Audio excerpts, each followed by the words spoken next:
Shawn Michaels was the man who could steal the show with a single kick and shatter lives with the chaos he left behind.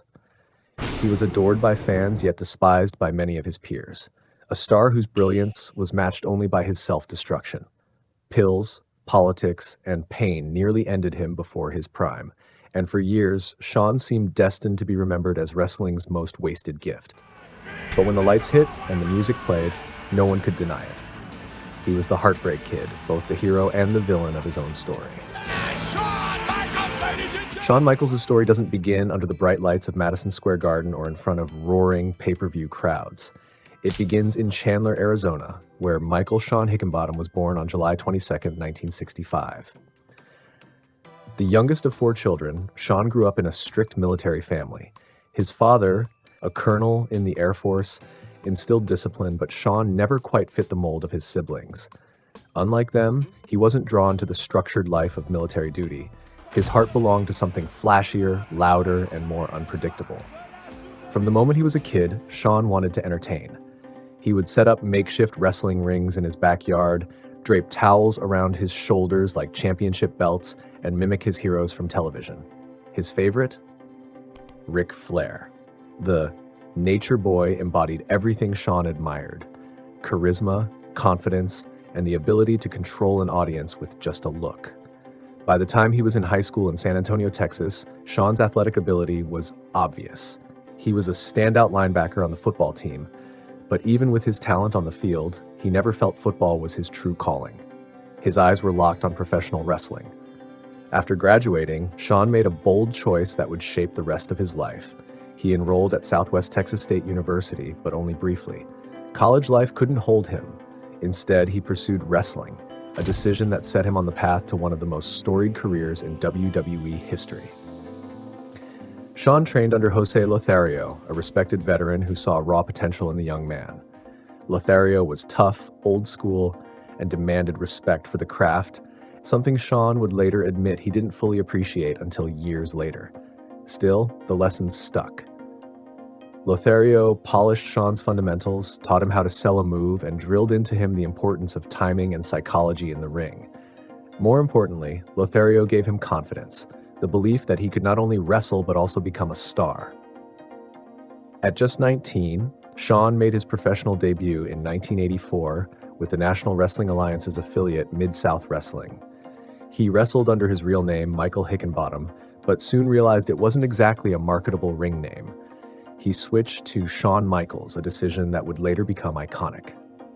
His early days on the independent circuit were grueling. Long car rides, small crowds, and tiny paychecks defined his life.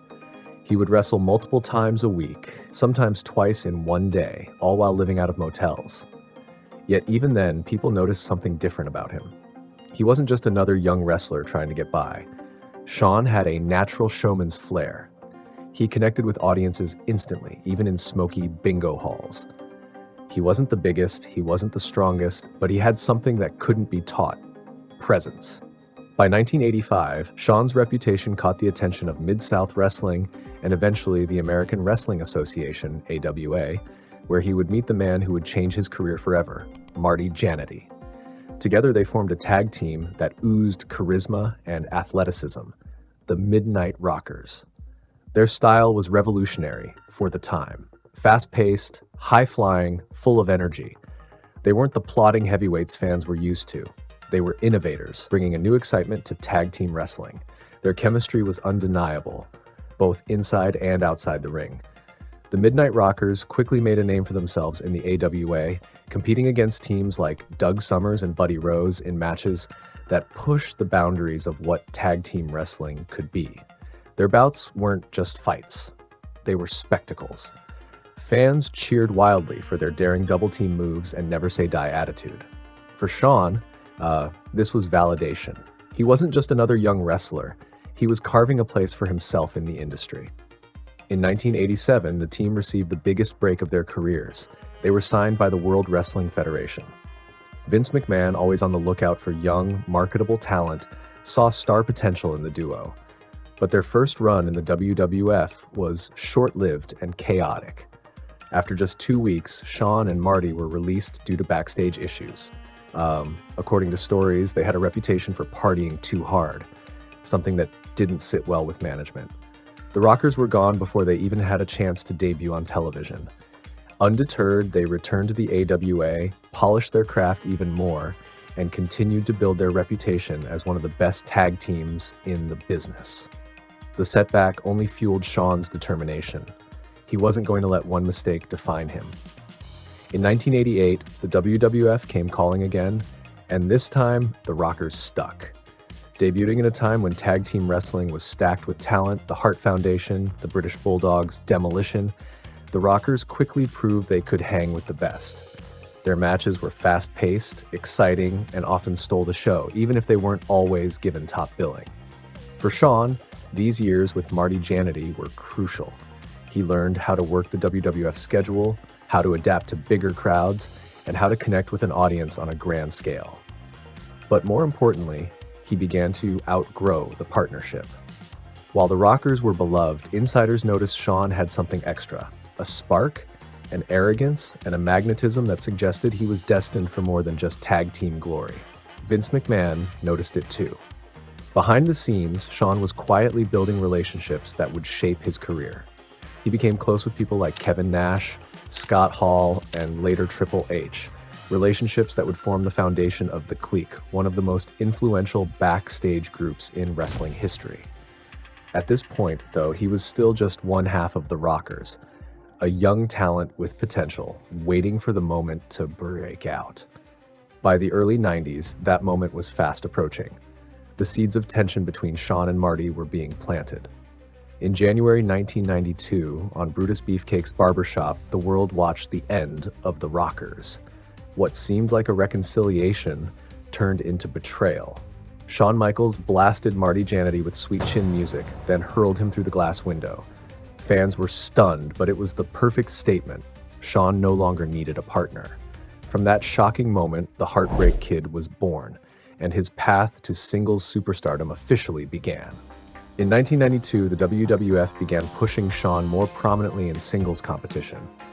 One of his early defining moments was his feud with Rick Martel over the Intercontinental Championship. Shawn's pursuit of the title wasn't just about belts. It was about proving he belonged in the upper echelon of the company. Each match demonstrated his ability to tell a story in the ring, whether it was selling an injury or executing a perfectly timed high-flying maneuver. Fans were drawn to his confidence, his swagger, and the way he could switch from fan favorite to cocky, brash heel in a single promo. In January 1992, Shawn Michaels captured his first Intercontinental Championship, defeating the British Bulldog in San Antonio. Fresh off the shocking barbershop betrayal, this victory announced to the world that the Heartbreak Kid was now a singles star. Fans remember his ladder match against Razor Ramon at WrestleMania 10, not just for the spectacle, but for the athletic innovation it brought to WWE programming. This match set a new standard for what could be achieved in high-stakes bouts, blending risk, drama, and crowd engagement in ways that would influence generations of wrestlers. Simultaneously, Shawn's relationships backstage grew more complex. His rise in the company coincided with clashes with management and other wrestlers who felt threatened by his rapid ascent. Known for his perfectionism, Shawn was meticulous about match planning, promos, and ring psychology. While this earned him respect from many, it also fueled tension with others who interpreted his dedication as arrogance. Shawn's commitment to his craft was unwavering, but it came at a personal cost. Strains in friendships, disagreements in locker rooms, and the pressure of maintaining his image. By 1994, Shawn Michaels had reached the peak of his early singles run. His Intercontinental Championship reigns were marked by matches that are still celebrated today for their storytelling and innovation. He had mastered the art of blending technical skill with theatrical flair, making even routine matches feel important. Fans were captivated by his performances, whether he was executing a signature flying elbow drop or cutting a promo that drew boos and cheers in equal measure. Shawn's ability to command attention without dominating physically set him apart from many contemporaries, and management recognized that he was ready for main event status.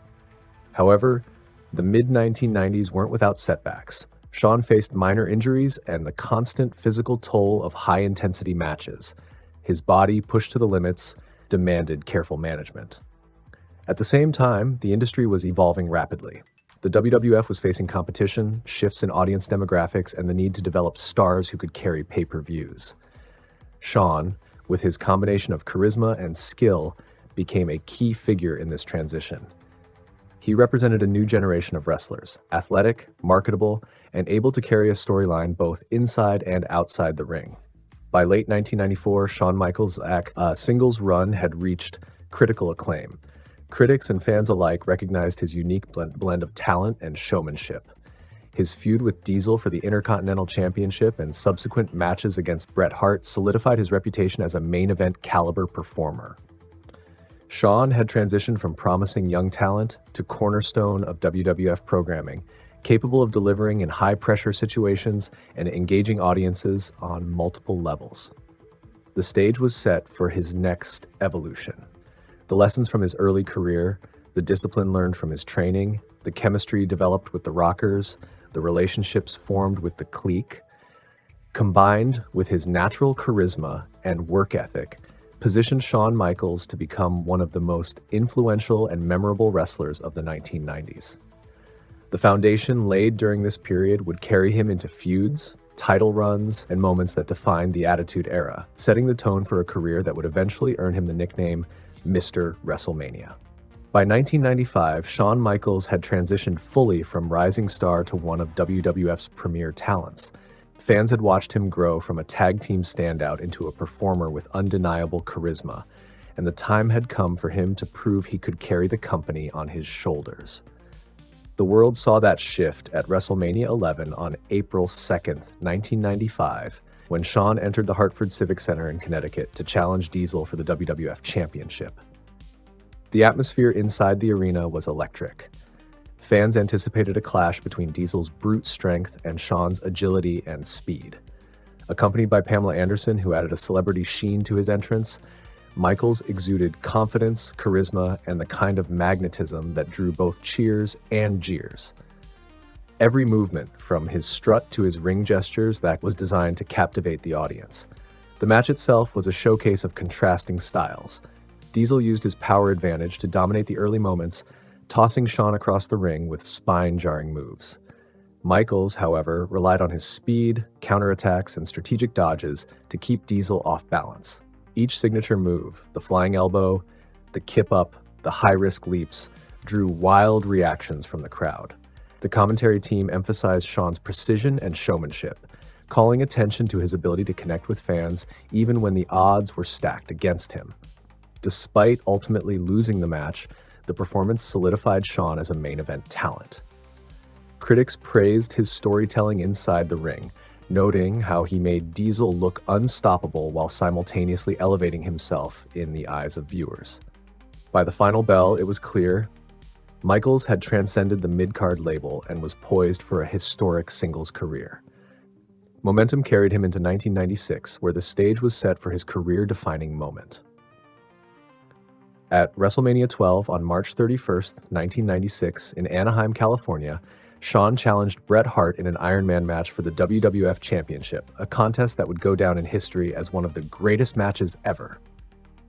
The stipulation called for 60 minutes of wrestling, with the most falls determining the victor, a test of stamina, skill, and mental toughness. From the opening bell, the pace was relentless. Michaels and Hart exchanged holds, counters, and high-impact maneuvers, each trying to gain the upper hand. Shawn's aerial offense, combined with Hart's technical mastery, created a breathtaking chess match that had the Anaheim Pond fans on the edge of their seats. For 60 grueling minutes, neither competitor scored a fall, creating mounting tension in the arena. The crowd's anticipation grew with each near fall, each reversal, and each daring risk. Commentary highlighted the strategic minds of both wrestlers, breaking down the psychology behind every lockup and strike. When sudden death overtime was announced, the energy in the building reached fever pitch. Fans chanted Shawn's name, hoping he would capture the championship and fulfill his lifelong dream. Moments later, Sweet Chin music connected perfectly, and Shawn secured the victory. The crowd erupted as he held the WWF Championship aloft, tears visible in his eyes. His post-match declaration, "The boyhood dream has come true," wasn't just a statement. It was the culmination of years of struggle, risk, and ambition. Carrying the championship into 1997, Shawn became the centerpiece of a rapidly evolving WWF landscape. That year witnessed the formation of D-Generation X, a faction he co-founded with Triple H, Chyna, and later Rick Rude. DX quickly became synonymous with rebellion, irreverence, and attitude, capturing the spirit of a company ready to redefine itself. Debuting officially in the fall of 1997, DX disrupted traditional wrestling norms, with Michaels leading the charge. Their antics, including crotch chops, risque promos, and bold confrontations with authority figures, shocked audiences weekly. Michaels' charisma and timing made DX not just a faction, but a cultural phenomenon. The group's energy, chemistry, and willingness to push boundaries drew attention away from competitors, influencing the style and tone of WWF programming and setting a precedent for future stables. The faction's rise coincided with one of wrestling's most notorious controversies, the Montreal Screwjob at Survivor Series on November 9, 1997. While the match itself was dramatic, the subsequent fallout magnified Shawn's prominence. Backstage tension and fan outrage surrounded his involvement, as many perceived him as a key participant in a controversial finish that altered Bret Hart's WWF exit. Michaels walked out as champion, yet the reaction was mixed. Some fans admired his opportunism, while others criticized the ethics behind the moment. The incident cemented his role not just as a performer, but as a central figure in shaping WWF's narrative, both in storylines and in real-world backstage dynamics. Before Shawn's career took another dramatic turn, there was one moment I almost forgot to mention: the iconic Lost My Smile promo in February 1998. On Monday Night Raw, this occurred just months before the infamous Montreal Screwjob. Shawn appeared in the ring and announced he was vacating the WWF Championship due to a lingering knee injury, offering fans a rare glimpse of vulnerability beneath the confident persona of the Heartbreak Kid. Just weeks prior, Shawn had competed in the Royal Rumble on January 18, 1998, facing The Undertaker in a casket match that tested both endurance and ingenuity. From the opening bell, it was evident Shawn was wrestling under the shadow of his chronic back injury. Early in the match, Undertaker launched a series of strikes, forcing Shawn to rely on counters and technical precision rather than brute force. One of the first high spots involved Shawn dodging a chokeslam attempt, rolling behind Undertaker, and leveraging the casket itself to maintain balance and create a dramatic reversal. The audience erupted at each close call, sensing the high stakes and physical danger present in the ring. Midway through the contest, Shawn executed a sequence of rope-assisted maneuvers, each designed to keep the match visually dynamic while minimizing stress on his back. He utilized springboards and quick strikes, drawing gasps from the crowd as he combined athleticism with calculated caution. One pivotal moment occurred when Undertaker lifted Shawn and slammed him against the casket lid. The collision intensified his back pain, yet Michaels recovered quickly, selling the impact convincingly and maintaining the match's dramatic tension. Every near fall and rebound was orchestrated to emphasize storytelling, not just athletic prowess, highlighting Shawn's innate ability to balance spectacle with safety. As the match progressed, Shawn's strategic thinking became evident. He baited Undertaker into risky maneuvers, creating opportunities for counterattacks and sustaining audience engagement. The casket became a central element of suspense. Shawn's positioning around its edges allowed him to sell pain and vulnerability while setting up moments of potential triumph. In the final minutes, Undertaker delivered a series of dominating moves, culminating in a chokeslam attempt. Shawn barely evaded the finishing maneuver, showcasing resilience that drew an ovation from the fans. Ultimately, Undertaker emerged victorious, but Shawn's performance left a lasting impression. The Royal Rumble match served as both a spectacle and a narrative of endurance, innovation, and professional storytelling under extreme physical limitations. Transitioning into March, Shawn entered WrestleMania 14 on March 29, 1998, in Boston, Massachusetts, to defend the WWF Championship against Stone Cold Steve Austin, with Mike Tyson serving as the special enforcer. From his entrance, Michaels commanded attention. The crowd's roar, amplified by the arena's packed energy, set the stage for a match that would define the era. Shawn's physical limitations were evident, but his timing, precision, and ring psychology allowed him to maintain a high-level performance throughout. Each strike, feint, and counter was meticulously planned to entertain while protecting his back from further injury. The match opened with a tense exchange of strikes, each wrestler measuring the other's offense. Shawn used the ropes for leverage and executed swift reversals that drew immediate reactions from the audience. A critical moment saw Austin attempt a stunner early in the bout, only for Shawn to counter and place Austin in a precarious hold. The near fall created suspense, intensifying the crowd's investment in every move. Michaels' approach was as much about storytelling as technical wrestling. He used timing, facial expressions, and pacing to communicate stakes, pain, and urgency. Mid-match, Shawn set up sweet chin music, delivering feints and cues that teased the iconic finishing move while keeping the audience on edge. Austin countered several attempts, providing dynamic back-and-forth sequences that underscored both wrestlers' ring intelligence. The interaction with Mike Tyson heightened tension, as his presence outside the ring added an unpredictable element. Shawn adapted his pacing to account for both the enforcer and the physical toll of the match, demonstrating a mastery of performance under pressure. In the final sequence, Austin delivered his offense with precision, culminating in a stunner that led to the pinfall victory. Shawn's back injury forced him to pace the conclusion carefully, selling each impact and movement with authenticity. Tyson's post-match knockout added an iconic spectacle, cementing WrestleMania 14 as a defining moment in professional wrestling. The match symbolized the symbolic passing of the torch. The Attitude Era was officially underway, and Shawn, despite his defeat, remained central to the transition, proving his ability to influence storytelling even in loss. Following WrestleMania 14, Shawn entered a period of extended hiatus. The cumulative strain of years in the ring had reached a tipping point. Surgeries, rehabilitation, and rigorous physical therapy became necessary to restore mobility and address chronic back issues. Alongside physical recovery, Shawn confronted personal struggles. Alcohol and substance abuse had become challenges, amplified by the mental stress of his career and public scrutiny. These months demanded as much psychological endurance as physical, requiring reflection on past choices, career trajectory, and the toll of life in the spotlight. Even in absence, Shawn's impact remained evident. Fans revisited highlights like the Iron Man match against Bret Hart and his main event WrestleMania performances, appreciating his unique blend of charisma, technical skill, and storytelling. Colleagues frequently cited his creativity, innovation, and dedication as benchmarks for professional excellence. His hiatus highlighted the fragility of even the most celebrated careers, emphasizing that the Heartbreak Kid's return would be both eagerly anticipated and profoundly meaningful.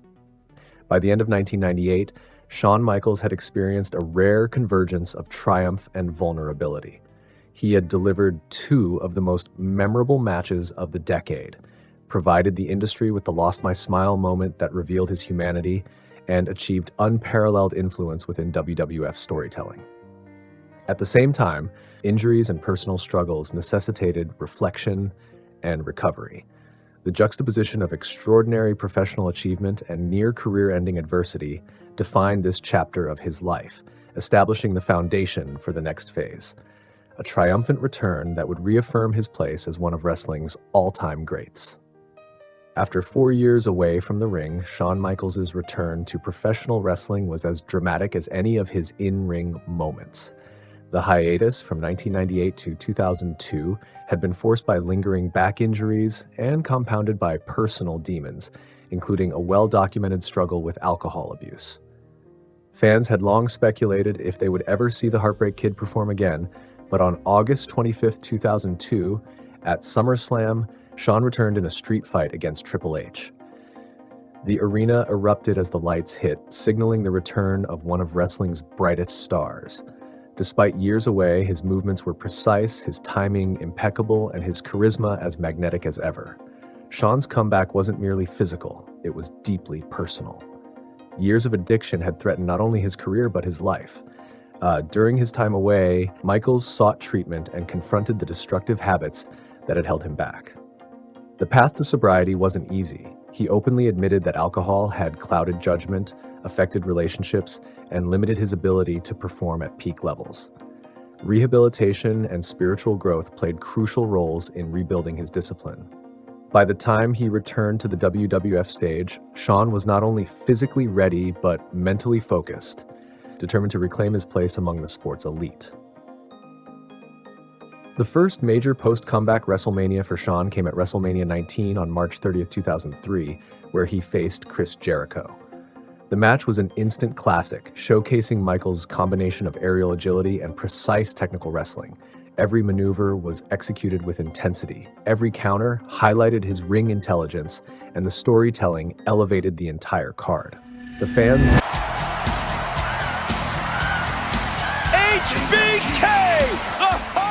reactions were electric. Chants of HBK, HBK reverberated through the Safeco field, reaffirming that Shawn had returned not just as a performer, but as a legend. The match also underscored his ability to work seamlessly with a new generation of talent, proving his influence extended beyond his peers. 2 years later, at WrestleMania 21 on April 3, 2005, Shawn faced Kurt Angle. This match was a testament to experience meeting raw athleticism. Angle's technical mastery complemented Michaels' storytelling, producing a match praised for its pacing, psychology, and near-fall sequences. Every move, from Michaels' signature sweet chin music to Angle's angle slam attempts, created suspense that held the audience captive. Commentary highlighted the nuances of in-ring psychology, emphasizing Michaels' ability to make each hold and strike carry narrative weight. Post-match, critics hailed the encounter as one of the finest in modern wrestling, and fans continued to chant Michaels' name long after leaving the arena. By 2008, Shawn Michaels had established himself not only as a veteran main eventer, but as a storyteller capable of producing deeply emotional matches. At WrestleMania 24 on March 30th, 2008, he faced Ric Flair in what would be Flair's final WWE match. The narrative was cinematic. Michaels played the role of respectful adversary while telling the story of a legend's farewell. Each signature move, from flying elbows to sharp counters, was timed to maximize drama. The sweet chin music delivered to Flair at the end of the match was both a nod to Michaels' legacy and a symbolic passing of the torch.